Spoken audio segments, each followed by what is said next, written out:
स्वागत है दोस्तों, आप लोग का आपका यूट्यूब चैनल संदीप कुमार 99 में। आज हम लोग बहुत अच्छा टॉपिक संयुक्त राष्ट्र संघ के बारे में देखने वाले हैं।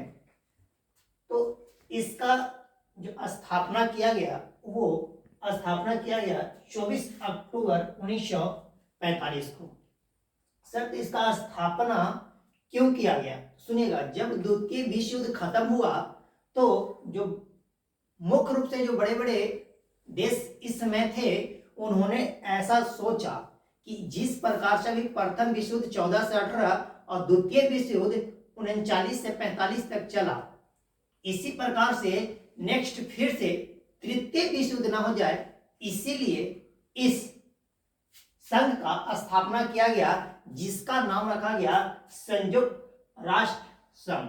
संयुक्त का मतलब होता है सभी, संयुक्त का मतलब होता है सभी, संयुक्त मतलब बहुत बड़ा, राष्ट्र मतलब देश और संघ मतलब एकजुट, यानी कि सारा देश को एकजुट मिलाकर के एक संघ बनाया जाए, जिसका नाम रखा गया संयुक्त राष्ट्र संघ। इसका स्थापना जो हुआ वो स्थापना 24 अक्टूबर 1945 को हुआ। आपसे डायरेक्ट क्वेश्चन पूछ सकता है कि संयुक्त राष्ट्र दिवस कब मनाया जाता है, तो इसका आंसर हो जाएगा 24 अक्टूबर। संयुक्त राष्ट्र दिवस कब मनाया जाता है, तो 24 अक्टूबर, और इसका स्थापना कब हुआ, तो 24 अक्टूबर 1945। नेक्स्ट आपको दिखाई देगा कि इसका मुख्यालय कहाँ सर? इसका मुख्यालय जो है न्यूयॉर्क में है। कहाँ है? न्यूयॉर्क जो कि संयुक्त राज्य में पड़ता है, और न्यूयॉर्क के मैनहट्टन टापू पर बनाया गया है इसका मुख्यालय। एक बहुत विशाल भवन बनाया गया है जिसमें इसका कार्यकाल चलता है टोटल का टोटल। ठीक है, चलिए आगे देखिए। यहाँ पे इसका अभी जो अध्यक्ष है वो कौन है? तो एंटोनी गुटारेस इसका अभी वर्तमान अध्यक्ष बने हुए हैं। ठीक है, आगे अगर बात किया जाए तो ये आपको मुख्य रूप से याद रखना है कि तृतीय विश्व युद्ध ना हो जाए, यानी कि फिर से बहुत बड़ा युद्ध ना हो, इसके लिए इस संघ का स्थापना किया गया है। नेक्स्ट यहाँ पे देखिए कि इसका उद्देश्य क्या क्या था, बनाने का उद्देश्य क्या था। तो उद्देश्य में आप लोग ध्यान से देखिएगा, इसका उद्देश्य था अंतरराष्ट्रीय कानून। सुनिएगा, सारा देश का अपना अपना कानून होता है, लेकिन एक ऐसा कानून बनाया जाए जो पूरे के पूरे देश पे कार्य करे, पूरा का पूरा देश पे लागू हो, इसको बोला गया अंतरराष्ट्रीय कानून, जो इसका उद्देश्य था। दूसरा था अंतरराष्ट्रीय सुरक्षा। पूरे अंतरराष्ट्रीय सुरक्षा कहने का मतलब है पूरा सारे देश में सुरक्षा को कायम करना। क्या करना? सुरक्षा को कायम करना। अरे भाई, अपना देश में जब कुछ हालात बिगड़ेगी तो अपना देश का सैनिक है, लेकिन कोई अंतरराष्ट्रीय मुद्दा उड़ जाए। अंतरराष्ट्रीय मुद्दा कहने का मतलब ऐसा हो गया कि कोई एक देश का दूसरे देश के साथ में जब कोई मुद्दा उठता है तो वैसे मुद्दे को अंतरराष्ट्रीय मुद्दा कहते हैं। तो उस अवस्था में जो कानून रहेगा वो अंतरराष्ट्रीय कानून रहेगा, और उसको जो सुरक्षा दिया जाएगा जिसको अंतरराष्ट्रीय सुरक्षा कहा जाएगा। नेक्स्ट, तीसरा जो इसका उद्देश्य था आर्थिक विकास। जब विश्व युद्ध खत्म हुआ था तो बहुत ऐसे कंट्री थे वो आर्थिक तंगी के रूप में आ गए थे। आर्थिक तंगी कहने का मतलब वो बहुत ज्यादा यहाँ पे चाहे धन का कहिए या फिर सुरक्षा का कहिए या फिर भोजनालय का कहिए, किसी भी रूप में वो पूर्ण रूप से टूट चुके थे।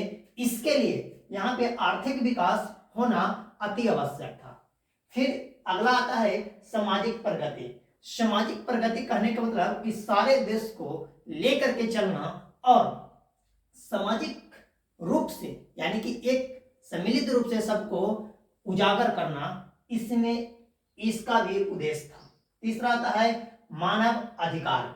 सुनिएगा, मानव अधिकार कहने का मतलब है कि हर एक मानव को अपना अपना अधिकार के बारे में जानना जरूरी था, साथ ही साथ वो अधिकार क्या है और कैसे उसका अधिकार को हम लोग पालन कर सकते हैं, इसका भी इसका उद्देश्य रखा गया था। फिर आता है विश्व शांति। इसका सबसे मेन इंपॉर्टेंट हम लोग कह सकते हैं, इसमें जो मेन उद्देश्य था वो विश्व शांति था। क्या था? विश्व शांति था। तो इस विश्व शांति के लिए हम लोग पूरे देश को शांति बनाए रखने के लिए इसका मुख्य उद्देश्य यही था कि विश्व को शांति बनाकर रखना है, ताकि फिर से कोई इतना बड़ा युद्ध ना हो, क्योंकि युद्ध में एक का नहीं दोनों तरफ का क्या होता है, नुकसान होता है, और हर एक चीज से नुकसान होता है। आगे आता है इसमें सदस्य देश कितने हैं, इसमें टोटल सदस्य देश 193 यानी कि 193 सदस्य है। जब इसको फर्स्ट टाइम 1945 24 अक्टूबर 1945 को जब इसको लागू किया जा रहा था, इस संघ का स्थापना किया जा रहा था, उस समय जो सदस्य देश थे वो 50 थे। कितना थे? 50। लेकिन अभी वर्तमान में टोटल सदस्य देश 193 193 सदस्य हो चुके हैं। चलिए आगे देखते हैं इसका अंग कौन कौन है। तो इस संयुक्त राष्ट्र संघ का अंग का बात किया जाए तो इसका 4-5 अंग है, जिसमें एक आता है महासभा। क्या है? महासभा, सुरक्षा परिषद, आर्थिक व सामाजिक परिषद और अंतरराष्ट्रीय न्यायालय और सचिवालय, ये इनके मुख्य अंग हुए। ये क्या हुए? अंग हुए। और नीचे अगर जो बात किया जाए नेक्स्ट कि इसमें सब देश, अलग अलग देश के लोग यहाँ पे आएंगे, अलग अलग देश के यहाँ पे भागीदार बनेंगे, भागी लेंगे, तो क्या सब बोली बोलेंगे? सबका अपना अपना देश का अलग अलग बोली होता है। अब खुद अगर भारत का ही बात किया जाए तो भारत में सबसे ज्यादा बोली बोला जाता है, सबसे अनेक प्रकार के यहाँ पे बोली है, हर एक स्टेट का, हर एक जिला का अलग अलग बोली हो जाता है। तो यहाँ पे कहा गया कि नहीं, यहाँ पे हर एक देश का अपना अपना बोलने का अधिकार नहीं रहेगा, सिर्फ और सिर्फ यहाँ पे छह राजभाषा को यहाँ पे डिनोट किया गया कि आप यही 6 भाषा में यहाँ पे क्या कर सकते हैं, बोल सकते हैं। वो है अरबी, चीनी, अंग्रेजी, फ्रांसीसी, रूसी और स्पेन।